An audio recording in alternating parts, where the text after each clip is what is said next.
So we have some more information on the brand new turn-based RPG Clair Obscur Expedition 33, where the game's creative director talks a little bit more about the game's turn-based combat mechanics and how they're trying to evolve them while still staying true to the spirit of OG turn-based games like Final Fantasy. And we also have a look at a raw gameplay demo that Sandfall Interactive has made available to the public. It looks pretty sick.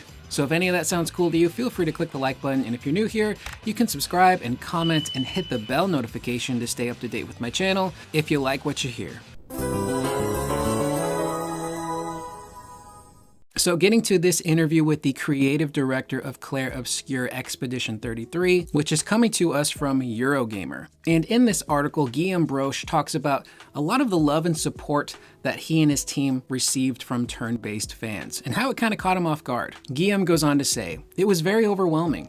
I was expecting turn-based fans to stand up and say, oh, this looks cool, but I wasn't expecting this community to be that excited actually. It's like we awakened a sleeping dragon. I'm a very big fan of turn-based games, and I was deeply lacking something that had high fidelity graphics. If nobody wants to do it, I will do it."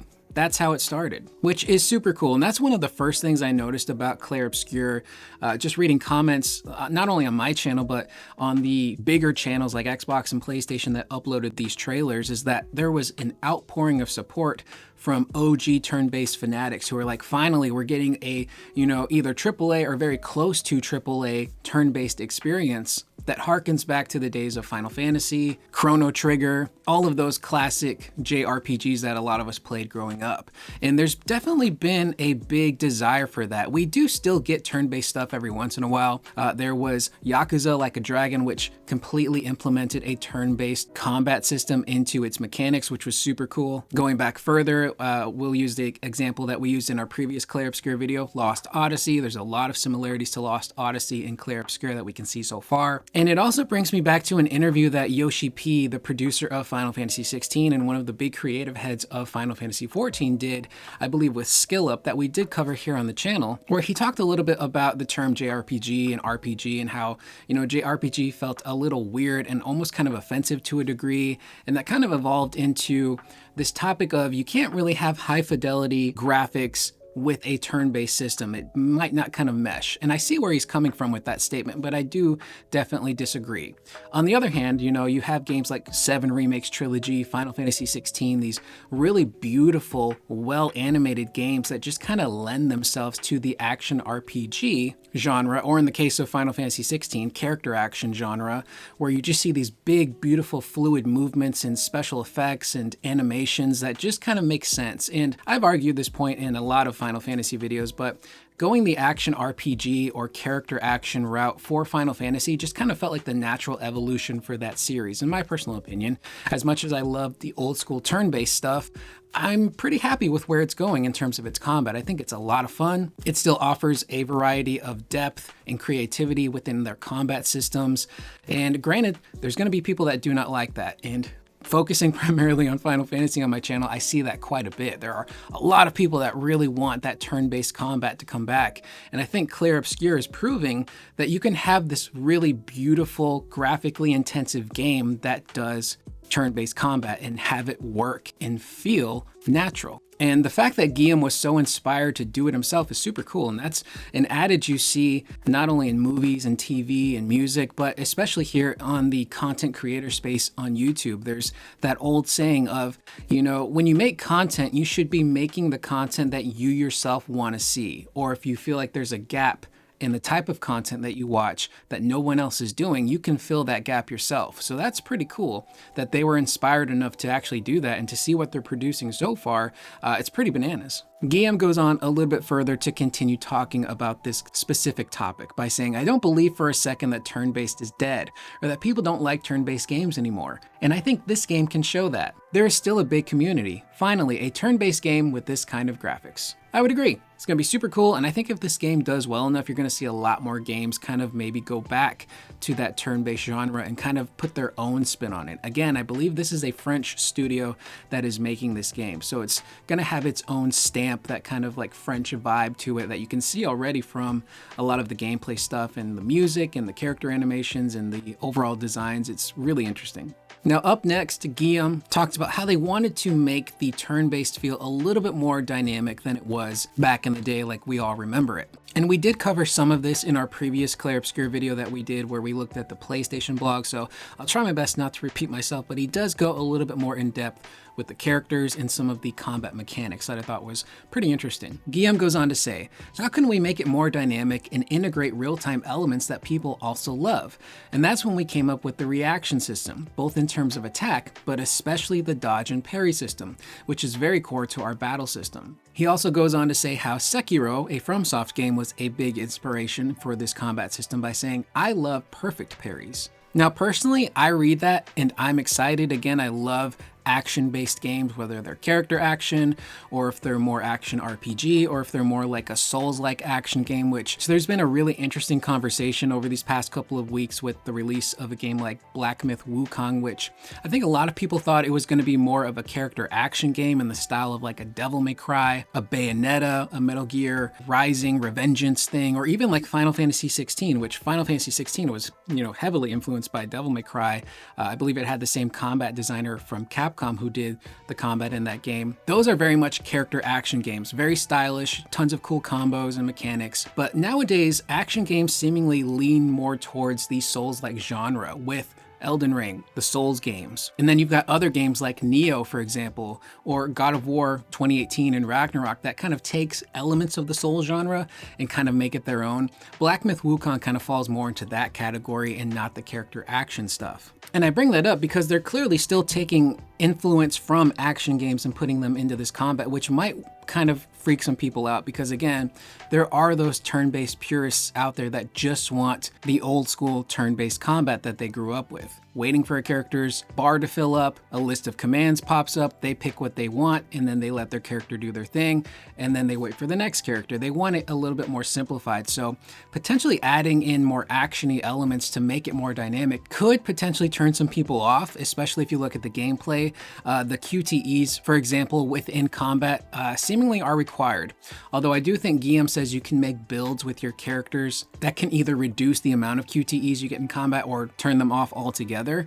But I think there might be some people that don't want to have to focus on, okay, my character's going to attack, now I need to match it with a QTE or I'm going to get penalized, which can happen in this game. And then you stack on top of that the ability to dodge and parry and jump might be adding too many of those action elements into the game's combat. Again, it's one of those things that's kind of hard to judge until we ourselves play it or we see more gameplay footage of the combat and these characters in action. But for me personally, I don't mind that. It's going to force me to pay attention in battle instead of just blindly picking commands and watching my characters do stuff. Now I have to be like, okay, this specific attack from this boss, I know what kind of damage it does. I know how it targets my characters. I'm going to want to parry here, or I'm going to dodge, or there's going to be a big AoE that requires me to do a group parry, which honestly, this stuff looks pretty sick. But that's an aspect that I'm really curious to hear from people. So if you're someone out there watching this video and you love turn-based and you're excited for this game, I would really be very curious to hear what you guys have to say about them implementing more action-y stuff into their combat. Is that something you're okay with? Or is it something that you're kind of a little bit turned off by and wish they didn't do? As for the characters themselves, they all will be different in battle. The seemingly main character of Gustav has an overdrive mode after he does a certain number of attacks, which allows him to do these really cool finishers and do extra damage with his abilities. The character of Lune uses what's called stains, which seems to do elemental damage. And then you've got Mael, who I think is probably the most dynamic of all of them because she's a stance character. She's got two different stances, one that prioritizes attacks and one that will prioritize the defense. So I could see a character like her really being important in boss battles. If you're fighting a really tough boss, you know that there's going to be, the boss's turn coming up because we have that character bar on the left-hand side, very reminiscent of Final Fantasy X, letting you know who's going to attack next, whether it's your characters or the boss. And you can prioritize maybe Mael to be like, okay, I know a massive attack is coming. Maybe I've got some defensive abilities that I can use to protect my party. And the more I talk about this stuff, the more excited I'm actually getting because it does take me back to a game like Final Fantasy X with that character bar where it's like I really had to sit and plan out how a battle was going to go. And I'm like, okay, Tidus is up next, and then Auron is up next, but if I do this ability from Tidus, he's going to get an extra turn before the boss. You guys get where I'm coming from. It's that kind of stuff that I absolutely love. It really makes you think about your characters and their builds and how you perform in battle. And I still think that stuff transfers over to the action RPG stuff with, like 7 Remake in particular. You still have to be smart about the way you're playing, and you don't want to just button mash. You want to really utilize every facet of a character in that specific party to get the job done. So to give players options, I think is a great thing. And again, they said you can have custom builds in this game with your armor. So you can kind of craft a character to maybe play the way you want them to play. Maybe they're a bit stronger, maybe they focus more on magic, or maybe you're gonna have a character like Mael that you build to be that action character that can dodge, jump, and parry with ease. Guillaume also goes on to talk about the system in the game called Luminous, which are basically abilities that are assigned to specific pieces of gear. And when you use that gear and those abilities enough, your character will then permanently learn that specific ability. So it's very reminiscent of the ability system from a game like Final Fantasy IX, where you got a brand new piece of equipment, or you got a new weapon that had a specific ability, and you had to master that weapon and its ability to then permanently learn said ability, which is super cool. And again, you still see elements of that like in the Final Fantasy VII Remake trilogy, where you get a new weapon, it's got a new ability, you got to use it a specific amount of times before your character now has it permanently. Great stuff. Guillaume also potentially teases that there may be a world map in this game. Now, I fully expect this game to be on the more linear side, especially based on the gameplay demo they showed us, but I wouldn't be mad if there was a world map, even if it's a smaller thing. The ability to maybe travel from different cities to see how the Paintress, who is the villain of the game, has affected everyone, I think can really help with, world building and really showing where these characters come from and how they specifically have been affected by this villain. And speaking of the Paintress, that has heavily inspired the game's visuals, using that Belle Epoque and Art Deco vibe when it comes to the game's visuals. It's clear as day on the characters and their wardrobe and how they look, and I do have to say, this is a little nitpick of mine, it's super jarring, but Gustav looks like Robert Pattinson. That's not a bad thing, he's a very handsome man, but I can't help but feel like they just took Robert's face and put it onto Gustav and said, hey, here's our main character. Even the voice actor kind of has like a Robert Pattinson vibe to his voice and the way he delivers his lines, which I think is super interesting. But I couldn't help but look at him and notice, like, yeah, he looks like Robert Pattinson. Guillaume also does go on to talk a little bit more about the game's tone by saying the core of the game is serious, it's dark, it's heavy, but it's lightened up by some funny aspects of the game. The characters are not always dark and somber. They know how to have fun also and decompress. Eurogamer then goes on to say that this stuff usually occurs at camps where your characters can rest up between explorations, and that's something that we see in the gameplay demos. We see the flags of the different expeditions that came before Gustav and his party that mark how far that party went, what they discovered, and that allows, again, for more world building, which I think is brilliant. Because there's an aspect in storytelling where it's important a lot of times to show, not tell. Show us how these people were affected, show us how far previous expeditions made it, what they went through. I think that helps so much when building up these characters and the unfortunate situation that they're in. And as for the game's music, when you watch the gameplay demo, and I'll try my best to put specific sections in this video to hear specific sounds, it has a very haunting kind of vibe to it. And that a lot of that could be the area that they're in, which is honestly super cool. The characters are underwater, but they're walking around and talking and breathing like they're on the surface. It's a really beautiful environment. This game is running on Unreal Engine 5, so they're really able to take advantage of how powerful that engine is when it comes to water effects, lighting, specific animations, the particle stuff. It is a very beautiful looking game. At some times, I think because of the art style, the characters can kind of look a little bit more clay-like and maybe a little doll-like in some situations, but again, I think that is just the art style. And I do have some nitpicks. Some of the animations in and outside of battle look a little wonky, and there are some frame rate issues, but again, this is footage from early in development, and by the time that they're working on the game now, they're probably way past what they're showing us, so they've probably improved frame rate, they've touched up the graphics, and again, I think the game will look even better once it actually arrives. But looking a little bit more at that gameplay demo, combat looks incredibly fun. Again, it reminds me a lot of Final Fantasy XIII, where an enemy shows up on screen, you run up, you establish the encounter, and then your characters are now in battle. And that UI is super flashy, reminds me so much of the Persona games where you have these really quick sweeping camera movements where the camera gets behind your character and then you see the UI pop up and they're picking all of their commands at a really fast rate. We're seeing the dodging and the parrying in action. We're seeing like group dodges, group parrying. And if I do have one nitpick, it's the idle animations. The characters don't really seem to have idle animations. And that's something that always kind of stood out to me in old school turn-based games, for example. In this game, the characters just stand still, waiting for you to get to them and then pick a command, which then they start moving. But for example, Gustav just kind of stands still. He's got his swords out and he's not really doing anything. And even when an attack is coming his way, he just kind of zoops out of the way for the dodge and then gets back into position. I would really love to see them add actual idle animations. And what I mean by that is, you look at games like Final Fantasy VII or 8, your characters weren't just actively standing there. They were breathing, they were moving. You look at a character like Zell in Final Fantasy VIII, he's bouncing up and down, man, until it's his turn, and then you pick your command and he gets into that ready pose. I feel like you can learn a lot about a character based on their idle animations and how they're waiting for their turn and how they attack.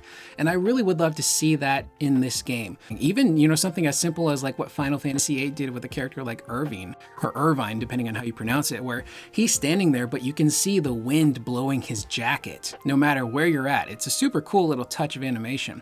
And I think incorporating little things like that here and there for the characters, I think could make a pretty big difference from a visual aspect. But again, that's really just kind of a small nitpick from me personally. And to end the video, I very briefly talk about the music. So the music wasn't really gripping me at first as they were exploring, and even the basic battle music didn't really grab me. It wasn't until the boss battle where the music was like, okay, this is getting serious. I really like this, because again, it has kind of like this thumping beat to it, but then there's a section of that boss theme where like these techno synths come in, and it's like, did Daft Punk craft this soundtrack? Did they do this specific battle theme?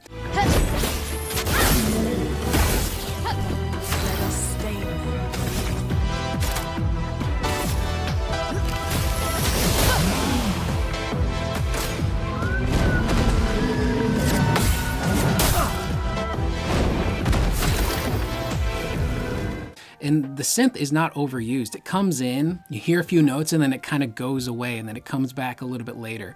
I really love that. So I am very curious to hear how the rest of the soundtrack is going to be. It's honestly really intriguing. And again, the more I look at this game, the more I hear about it, the more we read about it, the more excited I'm actually starting to get. And with that being said, that is the video. I am Curious Corduroy. Let me know in the comments down below, what do you guys think so far of Clair Expedition 33? Are you even more excited for it with this new gameplay demo? Do you have any reservations about the combat incorporating more dynamic action stuff? Sound off down below. I will see you guys in the next video. Please remember to always be excellent to one another.